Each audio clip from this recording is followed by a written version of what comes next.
Channel. तो आज की इस वीडियो में हम स्टार्ट करने वाले हैं क्लास 11 का एक चैप्टर जिसका नाम है सेट्स, और वो है हमारा first chapter. So basically sets क्या होता है? सेट्स का मतलब एक नॉर्मल सा डिफिनीशन जो है आप हर बुक में पाएंगे कि well defined collection of objects और एनीथिंग्स। ठीक है, सो सेट्स का डिफिनीशन हो गया आपका well defined collection of objects. अब किसी भी चीज़ का, कोई भी चीज़ हो, उसका वेल डिफाइंड कलेक्शन ही आपको सेट्स कहलाएगा। ठीक है, वेल डिफाइंड कलेक्शन यानी जो चीज़ किसी के भी पॉइंट ऑफ व्यू से देखा जाए, या फिर कोई आदमी हो, अननोन हो, या फिर कोई अमेरिका का स्टूडेंट हो, या फिर कोई लंदन से हो, तो हर चीज़ यानी सबके लिए वो चीज़ें जो हैं सेम ही होनी चाहिए। फॉर एग्ज़ाम्पल हमारे पास आज इंडिया टीम में 11 प्लेयर्स हैं, बहुत सारे 11 प्लेयर्स हैं इंडिया में। ठीक है, अब इन 11 प्लेयर्स में से अगर देखा जाए, किसी से अगर पूछा जाए, मान लीजिए लेट से एक राम नाम का लड़का है, जिससे पूछा जाए कि हु आर 3 बेस्ट प्लेयर्स, उसने कहा कि विराट, रोहित एंड महेंद्र सिंह धोनी। ठीक है, और कोई राघव नाम का लड़का है, ठीक है, उससे अगर पूछा जाए कि who are 3 best players of Indian team, और उसके नज़र में अगर वो रहा हार्दिक, विराट एंड लेट्स से चौथा प्लेयर उसने बोला ईशान किशन। ठीक है,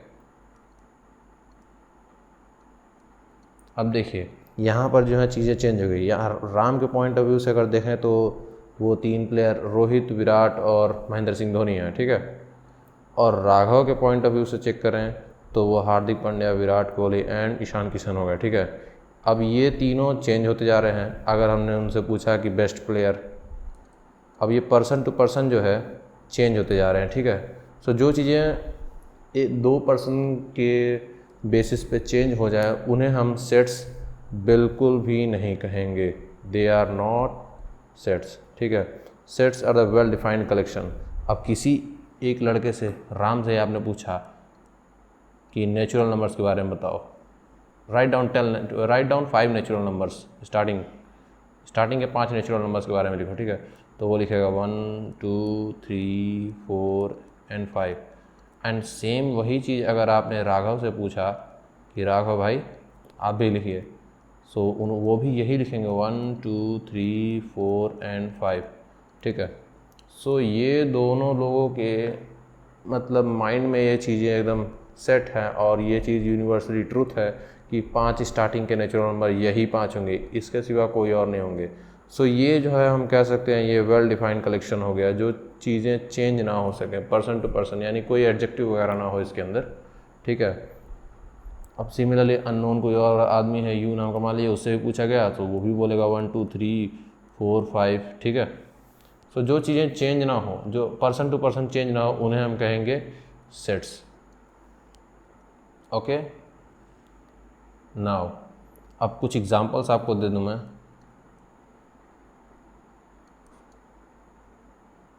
लेट्स से किसी ने अगर हमसे बोला कि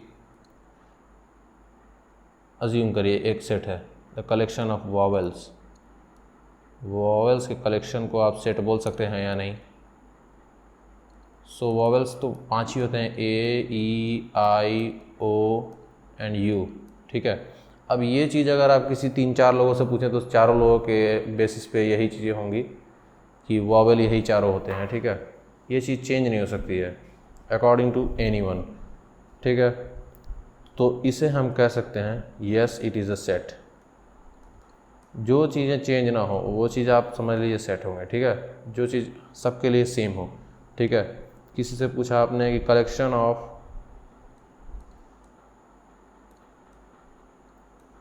फर्स्ट 5 प्राइम नंबर्स तो आपको पता ही होगा, जिनके मतलब 2 ही फैक्टर्स होते हैं, एक 1 और एक वो नंबर इटसेल्फ। ठीक है, सो collection of first prime numbers जो है 1 हो गया, 2 3 5, 7, 11। ओके, सो इन्हें हम 5 प्राइम नंबर सबके पॉइंट ऑफ व्यू से यानी सबके नज़रिए से सेम ही होगा। सो ये भी एक वेल डिफाइंड कलेक्शन है, तो इसे भी हम एक सेट कहेंगे। ठीक है, एक और एग्जांपल ले लीजिए। आपको कौन सा एग्जांपल दूँ मैं? लेट्स से कलेक्शन ऑफ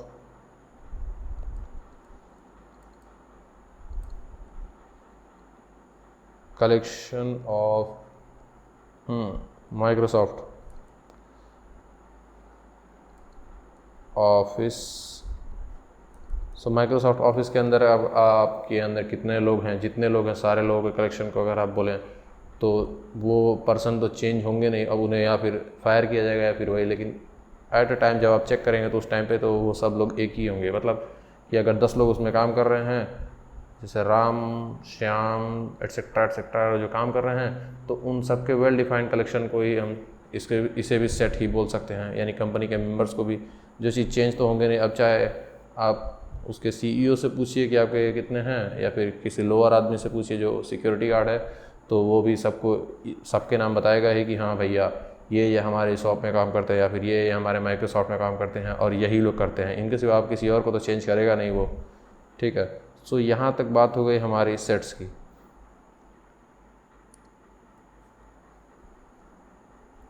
अब बात आती है कि हम आगे चैप्टर में पढ़ेंगे सो किस कलेक्शन और सेट को कैसे डिनोट करेंगे। ठीक है, सो डिनोशन ये एक बहुत ही इम्पॉर्टेंट चीज़ है। ठीक है, इसे आप याद कर लें। So basically alphabetical capital alphabetical order से ही कुछ सेट्स हैं जिन्हें हमने नाम दे रखा है। फॉर एग्ज़ाम्पल नेचुरल नंबर को हम शो करते हैं n से। ठीक है, n से हम शो करते हैं for the set of natural numbers.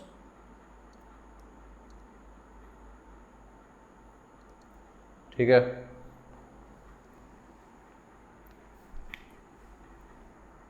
इसके बाद हम z का यूज़ करते हैं। z is use for the set of integers.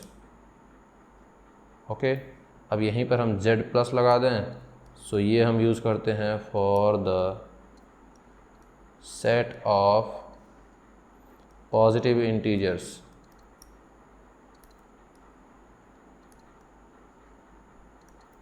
Okay, अब ऐसे ही और भी हैं जो कि हम आर डी शर्मा के बुक के रेफरेंस से बता दे रहे हैं आपको। क्यू आर डी शर्मा में दिखाया है for the set of all rational numbers, for the set of all rational numbers. तो क्यू से हम रेशनल नंबर्स को डिनोट करते हैं। सिमिलरली क्यू पॉजिटिव यानी क्यू प्लस जो है वो हम डिनोट करते हैं for the set of all positive rational numbers.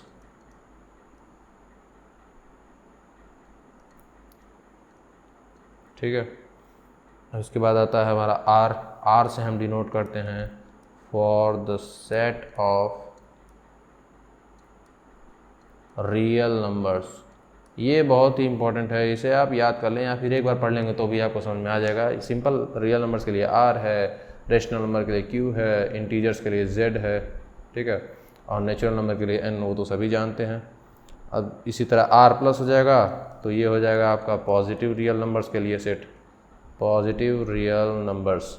Okay, अब हमारा बात होता है सी से, तो सी हो गया हमारा कॉम्प्लेक्स नंबर।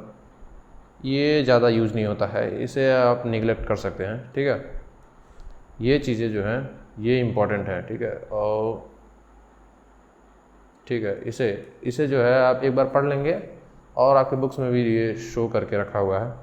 ओके, अब इसी के साथ हम आएंगे तो आर डी शर्मा का एक्सरसाइज 1.1 जो है हमारा इजीली सॉल्व हो जाएगा। थोड़ा सा हमें बेसिक नॉलेज यूज़ करना है जो अभी मैंने बताया, इसके साथ आपका एक्सरसाइज 1.1 सॉल्व हो जाएगा। ठीक है, अब बात आती है हमारे अगले टॉपिक की।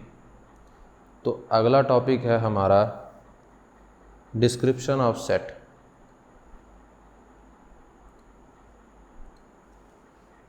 सो ओह माय गॉड,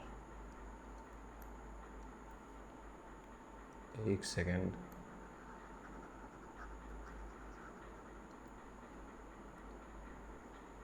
अगला हमारा टॉपिक आता है डिस्क्रिप्शन ऑफ सेट।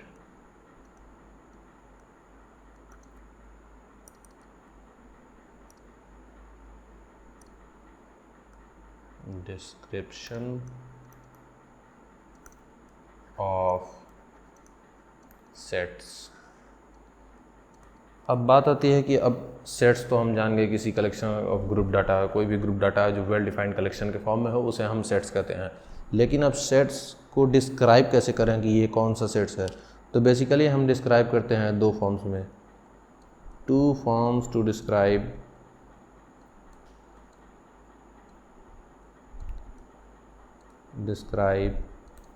सेट्स। ठीक है, दो तरीके होते हैं जिसमें हम सेट्स को डिनोट करते हैं। तो पहला तरीका है हमारा रोस्टर और टेबुलर फॉर्म, रोस्टर फॉर्म, और दूसरा है हमारा सेट बिल्डर फॉर्म।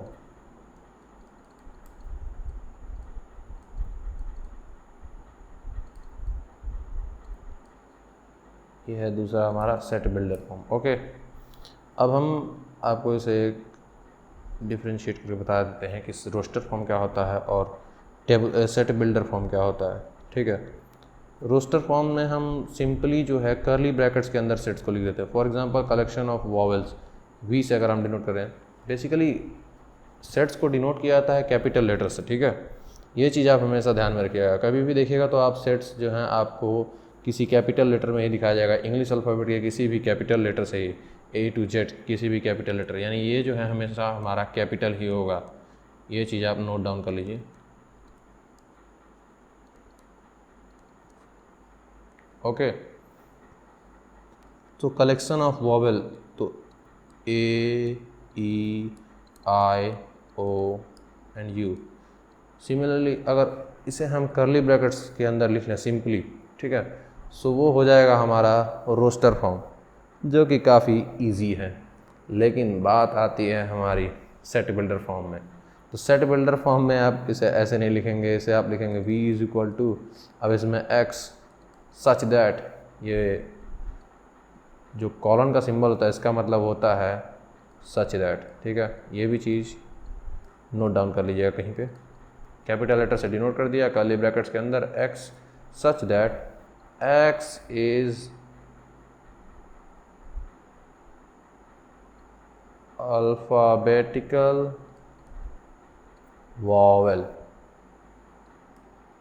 अब यानी यहाँ पर जो है सेट बिल्डर फॉर्म में देखा जाए तो बेसिकली कोई भी एक आर्बिट्रेरी ले लेते हैं, मतलब आर्बिट्रेरी यह होता है जो चीज़ चेंज हो सके। ठीक है, फॉर एग्जांपल यहाँ पे x की जगह y भी हो सकता था, z भी हो सकता था, कुछ भी हो सकता था। ठीक है, यहाँ पे x की जगह y वगैरह कुछ भी, तो वो हो गया हमारा arbitrary. x such that x is an alphabetical vowel. ठीक है, सो अगर इसको हम किसी के सामने एक्सप्लेन करने जा रहे हैं, इसी सेट को अगर हम एक्सप्लेन करने जा रहे हैं, तो ऐसे डायरेक्ट बोलेंगे नहीं x is set A-E-I-O-U it's containing, तो ऐसे तो बोलेंगे नहीं। सो सिंपली हम बोलेंगे x such that x is a alphabetical vowel. ठीक है, और इसे अगर हम ओपन करेंगे तो वो हो जाएगा हमारा A-E-I-O-U। ठीक है, तो कर्ली ब्रैकेट्स के अंदर सिंपली अगर सेट्स के एलिमेंट्स को लिख दिया जाता है तो वो हो जाता है आपका रोस्टर फॉर्म, और अगर सेट को डिस्क्राइब किया जाता है तो वो हो जाता है हमारा सेट बिल्डर फॉर्म। ओके, यहाँ तक बात क्लियर है? अच्छा जी, अब बात आती है, हम आते हैं किसी एग्जांपल को ले लेते हैं। ठीक है, अब यहाँ पर लिखा हुआ है describe the following in roster form. For example यहाँ पे हमारे पास कुछ डाटा लिखा हुआ है, अब इसे हमें रोस्टर फॉर्म में डिस्क्राइब करना है। ठीक है, सो यहाँ पर है for example the set of all the letters in the word mathematics,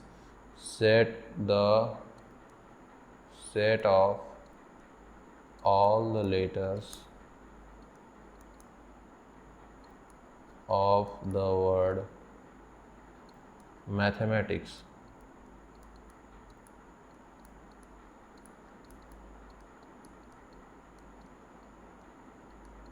ठीक है, सो मैथमेटिक्स के अंदर कितने लेटर्स आते हैं, उसके बारे में उसका हमें सेट बनाना है। तो सेट बनाने के अंदर सबसे पहली चीज़ होती है कि एक तो हमारे पास होना चाहिए वेल डिफाइंड कलेक्शन। सो हाँ, वेल डिफाइंड कलेक्शन है ही, मैथमेटिक्स के वर्ड्स तो चेंज होंगे नहीं चाहे कहीं भी हो, वेल डिफाइंड कलेक्शन। और दूसरा एक और इम्पॉर्टेंट चीज़ होता है कि अगर कहीं रिपीटिशन आ जाता है, फॉर एग्जांपल यहाँ पर जो टी वर्ड है, टी लेटर जो है टी, वो 2 बार आया हुआ है, तो हम सेट में जो उसे है डिस्टिंक्ट लिखते हैं, यानी एक ही बार लिखते हैं। 2 बार आया या 3 बार आया उसे हम एक ही बार लिखते हैं। सो डिस्टिंक्ट का ही लिखा जाता है, मतलब अकेला ही। एक बार आया चाहे 4 बार आया या 5 बार आया, उससे कोई फ़र्क नहीं पड़ता है, ठीक है। तो डिस्टिंक्ट फॉर्म इज़ यूज्ड,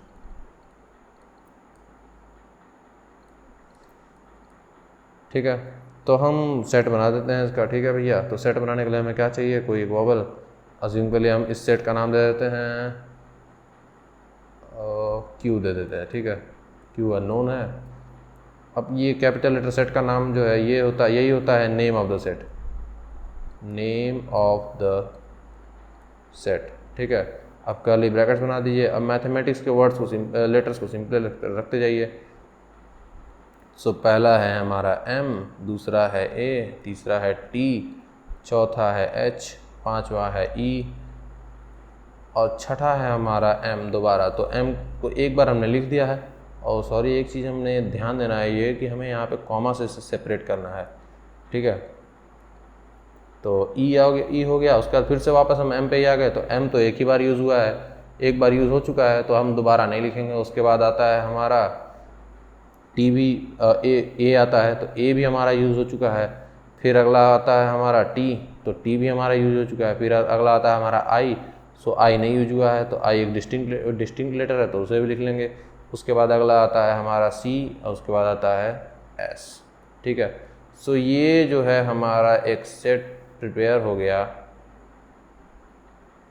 जो हमें कंटेन किया हुआ है English letters of the word mathematics, ठीक है। मैथमेटिक्स के अंदर जितने भी इंग्लिश लेटर्स हैं वो कंटेन किया हुआ है एक सेट जिसका नाम है हमारा क्यू, जो कि कैपिटल लेटर से दिखाया जाता है सेट का नाम, ठीक है। Similarly the set of all letters of algebra, अगर किसी ने कहा कि अलजेब्रा के लेटर्स को सेट्स के फॉर्म में डिनोट कीजिए, तो हम लिखेंगे, मान लीजिए कोई भी नाम दे दीजिए इसे, मान लीजिए हमने दे दिया आर। अब ये नहीं कि अगर यहाँ पे आर है तो इसके अंदर आर नहीं लिख सकते हैं, ऐसा कोई रूल नहीं है, कोई प्रोहिबिशन नहीं है, ठीक है। हमने बस इसे नाम दे दिया अपने हिसाब से, कोई भी नाम। लेट्स से कि हम इसे ए भी नाम दे सकते हैं, बी भी नाम दे सकते हैं, कुछ भी दे सकते हैं। ओह माय गॉड, ठीक है। तो अब बात आती है हमारी set all letters of the word algebra, ठीक है। तो हमने इसे नाम दे दिया मान लीजिए वी, और उसके बाद हमने लिखना शुरू कर दिया। तो पहला लेटर हमारा ए, फिर कॉमा सेपरेट कर दिया, फिर एल लिख दिया, फिर जी लिख दिया, फिर ई लिख दिया, फिर बी लिख दिया, फिर आर लिख दिया। और ए जो है एक बार लिखा जा चुका है, यानी फिर ए आया, तो यहाँ पर तो एक पहले ही ए लिख दिए हैं, तो ए को हम लीव कर देंगे। सो ये हो जाएगा हमारा सेट, ठीक है। सेट एक ऐसा सेट जिसके अंदर अलजेब्रा वर्ड्स के सारे लेटर्स लिखे हुए हैं, यानी अलजेब्रा वर्ड जो है इन्हीं लेटर से मिलके बना हुआ है, ठीक है।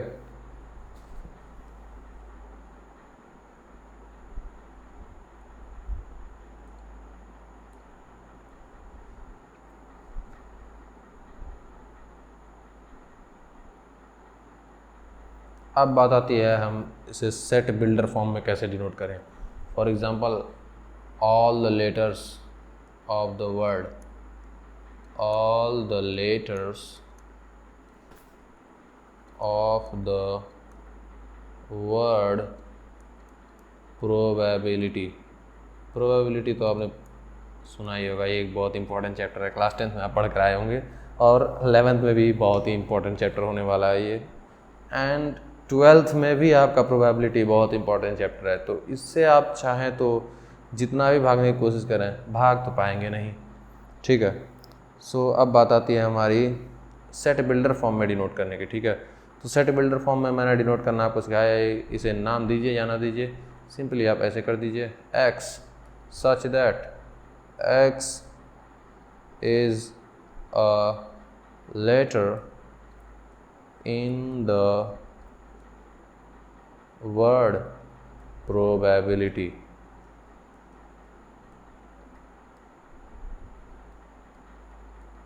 बस हो गया ये आपका सेट बिल्डर फॉर्म। तो सेट बिल्डर फॉर्म तो अभी तो आपको इजी लग ही रहा है, लेकिन इतना इजी है भी नहीं है। अगर किसी ने इक्वेशन दे दिया सेट बिल्डर फॉर्म में करके, तो आप उसे सॉल्व करेंगे, उसके बाद उसके डेटा को निकालेंगे, ये एक थोड़ा सा टफ काम हो जाता है, कह सकते हैं। अब सिमिलरली किसी ने आपसे बोल दिया कि the set of all odd natural numbers, तो अब इसे आप कैसे डिनोट करेंगे? तो नेचुरल नंबर्स सिंपली x कर दीजिए, x such that x belong to, ये जो है एक अलग सिंबल है, इसका नाम है बिलोंग टू, ठीक है। x belong to natural number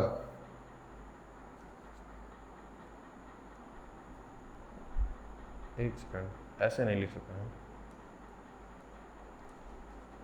sorry. तो पहले हम इक्वेशन लिखेंगे, क्योंकि ऑड नंबर जो है हमारे पास, ऑड नंबर का इक्वेशन हमें बनाना पड़ेगा। तो ऑड नंबर कैसे होते हैं? हमने देखा है 2n+1, और n की वैल्यू जो है 0 से बढ़ती आती है, तो ऑड नंबर हमारे मिलते जाते हैं 1, 3, 5, 7, 9 एट्सेट्रा, ठीक है। तो x such that x is equal to 2n+1, no, तो ये तो नेचुरल नंबर में आएगा ही नहीं, क्योंकि 0 तो एक नेचुरल नंबर है ही नहीं। सो 2n-1 कर देते हैं, ठीक है। तो 2n-1, ठीक। तो n की जगह पे है हम 1, 2, 3 लिख सकते हैं, ठीक है। एंड n जो है हमारा बिलोंग करता है नेचुरल नंबर से। अब ये हो गया हमारा सेट बिल्डर फॉर्म, काफ़ी इजी दिखता होगा, you can say that it's easy. तो x सच दैट x की वैल्यू जो है 2n-1 के इक्वल है, और n जो है वो हमारा नेचुरल नंबर से बिलोंग करता है, ठीक है। तो इसे हम सॉल्व करेंगे तो हमारे पास आएगा, और n की वैल्यू 1 रखेंगे तो 2 1 2 -1 1, n की वैल्यू 2 रखें, n जो है नेचुरल नंबर ही रख सकते हैं, क्योंकि हमें यहाँ पर पहले ही बना दिया गया है कि n belongs to natural number, ठीक है। आप ये सब चीज़ें एक्सरसाइज सॉल्व करेंगे तो आपको ईजिली समझ में आ जाएगा। जैसे जैसे आप सॉल्व करेंगे वो आपकी प्रैक्टिस के ऊपर डिपेंड करता है, this simply depends on practice. Okay, अब बात आती है हमारी कुछ रोस्टर फॉर्म्स में जो डाटा दिया गया है उसे हम सेट बिल्डर फॉर्म में कैसे शो कर सकते हैं, ठीक है।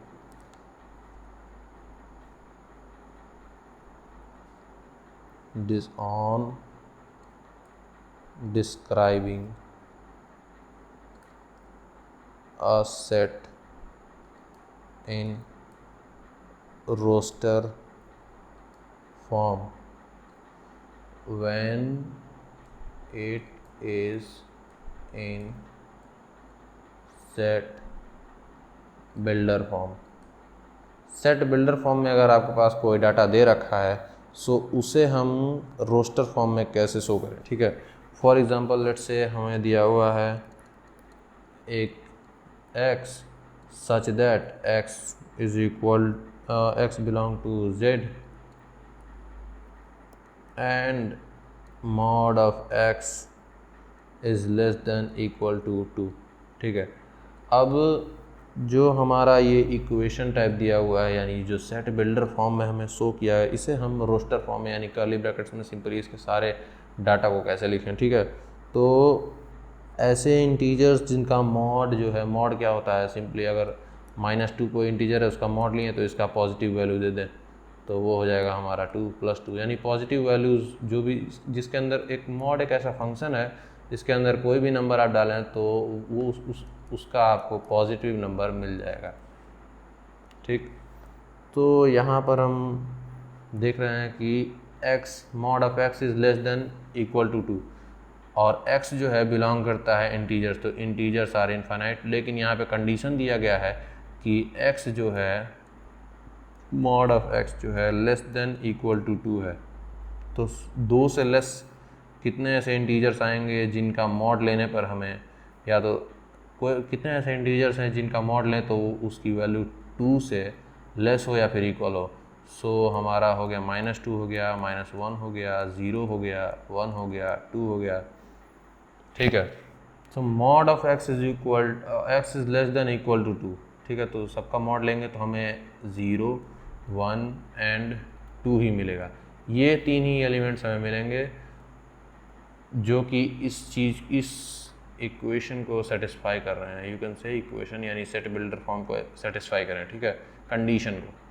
तो हमारा रेडी हो जाएगा सेट 0, 1 एंड 2, ठीक है। तो इस तरह जो है हम एक सेट बिल्डर फॉर्म को रोस्टर फॉर्म में शो कर सकते हैं। अब देखिए ऐसे सिंपली ये 0, 1 और 2 जो है ये तो हमने रिज़ल्ट लिख दिया है, लेकिन कितने ऐसे एलिमेंट्स हैं जिनकी वैल्यू इतनी आएगी, तो क्या क्या डालेंगे तो हमें लेस देन 2 ही मिलेगा। सो ये वो चीज़ें -2, -1, 0, 1 और 2, तो ये पांचों चीज़ें, ये जो पांचों एलिमेंट्स हैं, इन्हें अगर हम ग्रुप करेंगे तब वो हमारा सेट तैयार हो जाएगा। लेट्स से इसे हम ए नाम दे देते हैं, -2, -1, 0, 1 एंड 2। तो इतनी सारी चीज़ों को, इसको सॉल्व करके हमें ये चीज़ें हो गई, ये चीज़ें मिलेंगी, ठीक है। तो इसको सॉल्व करने के लिए हमने इतना ज़्यादा वर्क किया। सो इसलिए कहते हैं थोड़ा बहुत सेट बिल्डर फॉर्म जो है घुमाने वाला होता है, ट्रिकी होता है, थोड़ा सा दिमाग लगाने के लिए होता है, ठीक है। जैसे हम अभी यहाँ पे ट्रिक्ड हो गए थे कि हमने 0, 1 और 2 सीधे आंसर को लिख दिया, रिजल्ट को लिख दिया जो सिर्फ मॉड के बाद आ रहा है, लेकिन यहाँ पर दिया है कि x यानी x की वैल्यू लिखनी है, मॉड x की वैल्यू नहीं लिखनी है। तो x कौन कौन से नंबर हो सकते हैं, -2 हो सकता है, -1 हो सकता है, 0, 1 और 2, इन पाँचों का मॉड लिया जाएगा तो वो लेस देन या फिर इक्वल टू 2 के ही बराबर आएंगे। तो इसे हम कह सकते हैं कि हमने रोस्टर सेट बिल्डर फॉर्म को रोस्टर फॉर्म में शो कर दिया, ठीक है। अब सिमिलरली एक और एग्जांपल ले लेते हैं जो मैथमेटिकल हो। लेट्स से हमारे पास x such that x is equal to n/n² + 1 and n जो है आपका 1 से ग्रेटर है या फिर इक्वल है and less than equal to 3 where n belong to natural number कहते हैं, ठीक है, नेचुरल नंबर। अब ये रहा हमारे पास एक सेट ए मान लीजिए, ठीक है। अब इसे आपको शो करना है रोस्टर फॉर्म में। अब यहाँ पर हम ऐसे डायरेक्टली तो लिख नहीं सकते हैं, हम इतने ज़्यादा तेजस्वी तो है नहीं, तो हम इस सारी चीज़ों को कैलकुलेट करेंगे, उसके बाद देखेंगे। ये रहा हमारा सेट ए और यहाँ पर x की वैल्यू क्या क्या आएगी, यानी x की वैल्यू क्या क्या आएगी, इन सबको पुट इस कंडीशन को सेटिस्फाई करने के बाद वो लिखेंगे। सो n जो है, n की वैल्यू 1 से ग्रेटर या इक्वल है, तो n की जगह पे पहले हम 1 रखेंगे। तो n की जगह पे 1 रखने पर हमारा x की वैल्यू जो आ रही है वो है 1/1² + 1 जो है 1/2 आ रहा है। तो पहला एलिमेंट हो जाएगा इनका 1/2। अब दूसरा एलिमेंट 1.5 तो लेंगे नहीं, क्योंकि यहाँ पे एक कंडीशन ये भी दे रखी है कि n जो है नेचुरल नंबर में बिलोंग करता है, ठीक है। तो अगला नेचुरल नंबर हमारा वो हो गया 2। तो n की वैल्यू अगर हम 2 रखते हैं तो हमें मिलेगा 2/2² + 2 और 1, तो ये हमें मिलेगा 2/5। तो दूसरा हमारा एलिमेंट हो जाएगा 2/5। सिमिलरली तीसरा हमारा एलिमेंट n की वैल्यू अगर हम 3 रखेंगे तो वो हो जाएगा 3/3² + 1, वो हो जाएगा 3/10। सो इतने बड़े कंडीशन को हमने रोस्टर फॉर्म में लिखा तो वो इतना छोटा है, लेकिन इस रोस्टर फॉर्म में लिखने के लिए हमें इतनी सारी कैलकुलेशन के थ्रू गुजरना पड़ा, ठीक है। तो ये हो गया हमारा सेट बिल्डर फॉर्म को रोस्टर फॉर्म में कन्वर्ट करना। अब इसी को इसमें कन्वर्ट करना है तो ये रहा हमारा, ऐसे दे देगा, आप कहेगा कि इसे इस फॉर्म में कन्वर्ट कीजिए। तो इसके लिए आपको प्रैक्टिस करनी पड़ेगी, आर डी शर्मा सॉल्व करनी पड़ेगी, एनसीईआरटी सॉल्व करनी पड़ेगी। एक दो एक्सरसाइज सॉल्व करेंगे आपको आ जाएगा।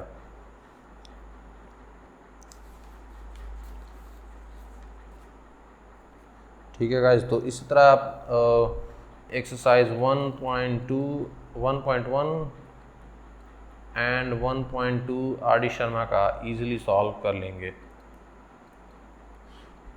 That's very easy. ओके, मिलते हैं अगली वीडियो में जिसमें हम पढ़ाएंगे आपको टाइप्स ऑफ सेट्स, जिससे आप 1.3 भी सॉल्व कर लेंगे आर डी शर्मा का, एंड हम बताएंगे आपको सबसेट्स के बारे में।